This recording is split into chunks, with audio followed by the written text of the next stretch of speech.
अंबाजोगाई येथे पकडला 13 लाख रुपयांचा गांजा। स्थानिक गुन्हे शाखा आणि अंबाजोगाई पोलीस ठाण्यांची संयुक्त कामगिरी।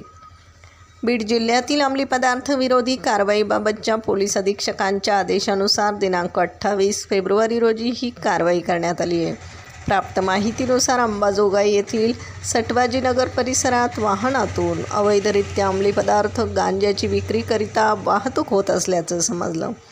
त्यानुसार छापा टाकून 13,70,860 रुपये किमतीचा मुद्देमाल जप्त करण्यात आला आहे। आरोपी प्रतीक तरकसे, साथीदार प्रतीक पाटोळे आणि अजय पाटोळे तसेच अजय देवकर यांच्यावर कारवाई करण्यात आली आहे। अंबाजोगाई शहर पोलीस ठाण्यात त्यांच्या विरोधात गुन्हा रजिस्टर नंबर 83 नुसार गुन्हा दाखल करण्यात आला आहे। सदरची कारवाई पोलीस अधीक्षक नवनीत कावत, अप्पर पोलीस अधीक्षक चेतना तिडके, ऋषिकेश शिंदे यांच्या मार्गदर्शनाखाली शिवाजी बंटेवाड, शरद जोगदंड, सुशांत सुतळे, शिंदे, मारुती कांबळे, रामचंद्र केकाण आदींसह पथकाने केली आहे। बीड प्रतिनिधीसह महाराष्ट्र जनता न्यूज।